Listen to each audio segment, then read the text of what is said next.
За ингээд хэдүүлээ 70 Монгол оллоо. Тэгээ 70 мянга гэдэг бол бүхэл бүтэн 100k-гийн талаас илүү хөвнө гэсэн үг. Хэдүүлээ ингээд 100k хүрэхэд талаас илүү хөвнө билүүчлээ гэсэн үг. За тэгээд надад subscribe дарсан бүх хүмүүстээ маш их баярлалаа. Тэгээ бүгд нь хайртай шүү. За тэгээд би ингээд 2021 оны 3 сар илүү 4 сард анх бичлэг хийж эхэлж байсан YouTube дээр. Тэгээ одоо л 2020 оны 4 сар ер нь бол ингээд баг жил хавцаа болоо явж гэнэ гэсэн үг. Тэгээд энэ хугацаанд бол өчнөө зүйл болж өнгөрсөн. Тэгээд анх бичлэг хийж эхэлжсэн мөрч бол би 1000 сав хүрэх одоо тэр цаг хугацаа 1000 сав хүрэх цаг хугацаа тэр аяллыг би хизээж мартахгүй яа. Тэгэхээр тэр бол миний хувьд маш их хэцүү даваа юм шиг санагддаг байсан. Гэтэл би 1000 сав тэр өдөө хүрээд маш их баярлж байсан. Тэгээд одоо бүр 70 мянга хүрсэн явж байна. За тэгээ өнөөдөр би 70 мянга хүрээд одоо яг ямар бичлэг хийж гэнэ вэ гэхээр би 70 мянга хүртэл ямар setup ашигладаг байсан, юу ашигладаг байсан, ер нь бүх юма та бүхэнд харуулъя гэж бодсон. Ер нь миний зарим бичлэгийн комментээр мерсээр setup бичлэг хийж, team бичлэг хийж гээд комментод орждог байсан. Тэр үед би яг юу гэж боддог байсан бэ гэхээр надад ингээд харуулаад явах team юм байхгүй юм чиндээ team бичлэг гээд яахаа гэж боддог байсан. Гэтэ өнөөдөр би та бүхэнд харуулъя. Хүмүүс наваа ингээд амар компьютертэй гэж боддог юм байлээ. Setup өндөр амар өдрөө. Яг өндөө л яг team биш та нарын бодож байгаа шаал өөр. За тэгээ юу ч гэсэн миний setup-тэй танилццгаа хэдүүлээ.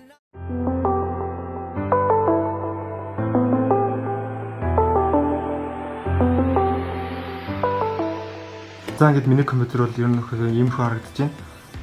Тэгээд би одоо ингээд уцаараа бичлэг хийж би өөр ингээд бүх бичлэгийг уцаараа хийдэг. Тэгээд би сайн чи ингээд энэ дээр ингээд уцаа тогтоод ингээс тогтоод тэг ингээд бичлэг хийсэн. Энэ болохоор зүгээр нэг жижигхэн ring light. Тэгтээ яг би өөр нэг ихчээ ингээд энэ цогоон онгоолгоод нарныг л цог бичлэг хийдэг. Тэгээд энэ яг жоохон нэмэр болдог байхгүй. За тэгээд энэ чинь сая би энэ ингээд хөлн дээр уцаа тогтоод хийжсэн. Тэгтээ яг бичлэг хийхдээ ингэж хийдэггүй л би энийг ингээ анх удаа ашиглаж үзсэн. За тэгээ ингээд дээрээс нь компьютер ингээ харуулах юм бол нэг иймэрхүү тийм миний саналыг харж байгаа. Тэгээ гейминг санал авах тийм бодол байгaalтай гэхдээ одоохондоо тийм боломжгүй байгаа болохоор тэгээд тэгтээ энэ санал яг зүгээр байгаа. За тэгээд миний маус болохоор энэ Razer-ийн Dead Essential илүү нэг тийм маус. Тэгээ энэ ч пизза болоо бараг 5-6 сарын өмнө авсан ба. Би яг тэр үед нөө Viper Mini-г нь авах гэж байсан аа. Тэр нь арай жижиг юмсаа санагдаад байгаа болохоор энэ авсан. Тэгээ энэ пад нь бол Steel Series-ийн Heavy гэдэг пад. Энийн өмнө би яг Steel Series-ийн хар өнгөтэй том пад нь ашигладаг байсан. Тэгээ хар өнгөөс нь өөдөдсөн болохоор арай өөр өнгөийг авсан. За тэгээ keyboard-ны хувьд л заяа. Би энэний өмнө Apex юу лээ? Steel Series-ийн яг team keyboard тэр нөгөө mechanic keyboard болохоор ингээд амар чанга чимээтэй байгаад байсан. Тэгээ би тэрийг зараад тэгээ нөгөө өөр mechanic биш ингээд нэг membrane гэдэг нь шүү дээ. Team одоо даралттай keyboard авах гэж тэдний бүр арай үнэтэй байгаадсан байхгүй. Тэгээд зүгээр явж чад за ер нь ямар ч keyboardс ямар хамаатай зүгээр чимээ багтаа level гээд энийг зүгээр компьютер модал хитэр шавлаа та. Тэгээд энэ тэгэхээр нэг 20 мянгатайсан баха. Тэгээд энэ надад бол нэг keyboard бол нэг хамаагүй. Гол нь маус л байдаг. Тэгээд keyboard надад нэг хамаагүй болохоор ингээд ашиглаж байгаа. За тэгээд би хоёр дэлгэц ашигладаг. Энд чинь нэг би сэнч ингээд нэг бичлэг цата юу гэж ярихгүй гэдэг ингээд бичиж үзээд ярих юм биччихсэн. Энэ болохоор ингээд Dell-ийн 60 Hz-ийн 24 инчийн дэлгэц. Тэгээд одоо яг загвар мэдгүй яарсан Dell-ийн 24 инчийн 60 Hz дэлгэц. Энэ болохоор ViewSonic-ийн 27 инчийн 165 Hz дэлгэц байгаа. Тэгээ би яг энэ дээрээ тоглолдог. Энэ дээр болохоор би зүгээр ингээд бичлэг маань ингээд яг рекорд хийгдэж байгаа хэсгийг ингээд өөр илүү тутам ингээд шалгахад ашиглагддаг. Тэгэхгүй л ингээд өчнөө удаан цаг бичлэг хийсэн чинь ингээд тэр бичгтэйгүй бол тэгээ тийм асуудал надад гарч ирсэн болохоор. Тэгээд миний хэлсэн дээр юу вэ гэхээр Steam байна. Тэгээд энэ OBS-ээр би бичлэг хийдэг. Тэгээд энэ Premiere Pro болохоор бичлэг янзалдаг. Тэгээд энэ бичлэг янзалдаг. Тэгээд ингээд би thumbnail хийдэг. Тэгээд ийшээ ингээд би уцаараа webcam болоод шилдэг болохоор би энийг ашигладаг. Энийг утсан дээр татаад энэ хоёр ингээ холбогдоод компьютертэй webcam болж ашиглагддаг. Тэгээ энэ чинь ингээ бичлэг янзлага энэ нь болохоор C хэлний зүгээр код бичдэг. Тэгээ миний Teams хичээлээ үздэг. Тэгээ Discord та за эдгээр шаваад хаяанд болт. За тэмээдсэн тэр нэг юм юм дээ.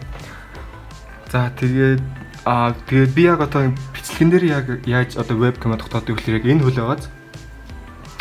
Энэ хөлн дээр би одоо энэ дээр нь би сая энэ утсыг тогтоогчийг би энэ дээр тавингуудаа тэгээ энэ би уцаа яг ингэж одоо камера наашныг хүлээд яг ингэж байралтаа тогтоодог. Тэгэнгүүт яг энэ талаас ингээд би ингээ харагддаг. Тэгээ энэ би тоглох энэ талаас би ингээ харагддаг шүү дээ. Тэгээ би энэ ширэн дээр энэ жижиг гөлийг ашиглаад энэ уцаа тогтоодог. За тэгээд чинь энэ чихвч. За энэ чихвч болохоор зөө. Яг ингээ харах юм бол ийм чихвч байгаа. Тэгээд би одоо ингээд толгоондоо ингээд бүр ингээд одоо би одоо нэг ийм чихвчүүдийг ер нь ийм чихвчийг ашиглах дургу headphone ингээд толгоон дээр ингээд дээрээс нь ингээд дарж одоо зүүдэг ийм чихвчийг нэг ашиглах дургу байдаг. Амир юу нэг толгоо дээрээс ингээд юм дараад авах юу. Тийм болохоор би ингээд ийм earphone, gaming earphone гэдэг энийг авсан. Энэ ингээд ер нь надад аюу амар санагддаг. Дээрээс ингээд ийм юм ингээд өмсөд биш зүгөөд байхгүй зүг ингээд 20 талаасаа зүүсд болохоор амар. Тэний чи би хаанаас хэдэрэлээ 50,000-аар олов 60,000-аар авлаа. Нөгөө карантины үеэр өмнө жил нөгөө бүх дэлгэр хаалттай би карантины үеэр ингээд захиалж авч ирсэн. Тэгээд 50-60,000-аар л авчихсан юм. Тэгээд тэр үеэр би хэдэж авсан марцчихсан. За тэгээд за энэ микрофон болохоор Blue Yeti байгаа. Та бүхэн угаасаа бүгдээрээ мэдж байгаа микрофоныг ихэнх төбөд ашигладаг. За тэгээд энэ микрофоны суурь зөө. Энэ ер нь аюу их одоо олон жил болж байгаа. За энийг би ярих юм бол зөө. Би анх микрофоны суурийг яаж авч ирсэн бэ гэхээр Gramix ахаас 2017 онд би ер нь 2017 16 онд ер нь иймэрхүү микрофоны суурь ер нь компьютерийн юмнууд ер нь Steam ч одоо нэг одоо гоё гэсэн зүйлүүд нь олон байгаагүй. Иймэрхүү одоо юмд хоор байдаг байсан байх. Ер нь бол PPR-с гадуурж олоо. Gramix анх яг анх ийм юу ингээ хэрэгжилжсэн. Би бэлэн дээрээс нь үзчихсэн байхгүй. Тэгсэн чинь тэгээд би Gramix ах руу чатчихэд та нэг хаанаас авч ирсэн ингээ тэгсэн чинь захиалж гаднаас Amazon-оос илүү юунаас илүү захиалж авч ирсэн гэсэн байхгүй. Тэгээд би тэр үед чинь жоохон байсан болохоор яаж захиалж авд юм мэдэхгүй. За энэ чинь ингээ тийм 2018 оны 7 сарын 19-нд би Gramix ах руу Gramix-ха та Микигийн суурийг хаанаас авсан юм хэлж өгч өгч тус болооч Монгол тэмцээн хаан зардаг юм болоо гэдгсэн чинь би бол захиалж авсан. Гэхдээ цэцэг төвийн мик энэ задаг газар байх шиг байсан шүү. Би ингээд цэцэг төв би түрүү чинь 2011 би жоохон байсан. Тэгээд цэцэг төв гэж хаана гэж мэдэхгүй. Тэгэл би ихчээсээ цэцэг төв гэдэг рүү яг одоо очиод надад тийм микрофоны суурь байна уугүй хараад өгөөч гээл. Тэгээд би анх энэ микрофоны суурийг яг тэгж авч ирсэн. Тэгээд микрофоны суурь бол ер нь их түүхтэй микрофон суурьгаад. За тэгээд сэдвээс авч ирсэн. Тэг ингээл юм асуугаал хэрвээ интернет free shipping гэсэн. Ингээ 2018 онд ингээд 2018 онд Gramix ах төрөй чатад харагч би ингээ микрофоны суурийг ингэж асууж авч ирсэн анх. Тэгээд би микрофоны суурийг ингэж авч ирсэн болохоор ингээд одоо солидгүй. Тэг миний процессор нэг юм их харагдаж байна. Компьютер үзүүлэлт бол i7 16 ГБ RAM тэгээд GTX 1060 зөний тиймэрхүүл SSD 1 TB, HDD 2 TB тийм процессор байгаа. За тэгээд энэ ширээний доороос ингээ хасаад байгаа гэрэл нь яадаг гэрлээ үлээ одоо ингээд утнаасаа ингээд гэрлээ сольж болдог. Ингээд одоо ингээд цэнхэр өнгөтөр ингээ ягаан хөтө болж байна. Тэгээ ингээд жоо улаан ингээ усаасаа гэрлээ сольж болдог зөв. Тийм гэрэл байгаа. Ширээтэй нь өөртөө хамт бол биш би дараа нь тусна ингээ авснаасан. За нэг юм хөө ингээ ягаан дээр нь тэгээ тооцох багсна үл ингээ ихсэж багсаад. За тэгээд ер нь камера авах бодлоо байгаад. Гэхдээ одоо ингээ ер нь бол боломжгүй байгаа. Тэгээ ер нь бол гайгүй гоё камера авъя гэх юм бол тэгээд 2-3 саяас нааш хөө. Тийм болохоор ингээд webcam авчихаар webcam надад нэг таалагдахгүй болохоор би яг нэг гоё камера авч чадах одоо тийм боломжтой болох хүртэл нуцаараа бичлэгийнах. Тэгээ 2-3 сая би одоо оюутан тань мэдчихэе. Тийм болохоор тэгэж амар үнэтэй юм авах тийм боломжгүй байгаа. Тэгээд эзэн нөгөө боломжтой болно.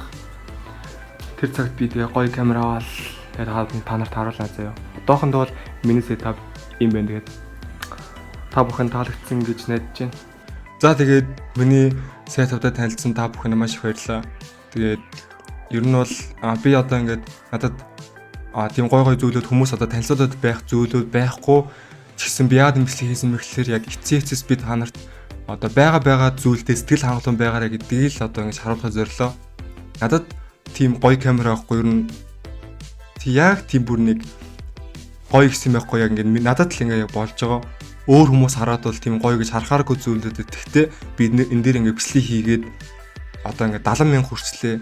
Тийм учраас та бүхэн ч гэсэн бүгдэнд нь боломж байгаа. Камер байхгүй юм чинь ингэ бичлэг хийж чадахгүй гэж суух бол зүгээр л шалтгаан. Чамд утас ч байгуул чи ингээ уцаараа хийхэд болно. Би ингээ уцаараа бичлэг хийгээд 70,000 өрсөн юм чинь чи уцаараа бичлэг хийгээд тэгээд 70,000-аас илүү одоо ингээ ажилтнанд хүрэх боломжтой гэсэн үг. Ер нь боломжгүй зүйл гэж бол байхгүй. Тэгээд ер нь миний одоо ингээ хэлэх гэж байгаа эцсийн санаа нь бол байгаа зүйлдээ бүгдээ сэтгэл хангалуун байгаарай л гэж хэлхийг хүслээ. Тэгээд энэ бичлэг таалагдсан бол та нар лайкад дарцгаагаарай. Тэгээд дараагийн бичлэгээр уулзаа. Түр баяртай guys. Бүгдээрээ сайн сууцгааж байгаарай. Нарай хол юм.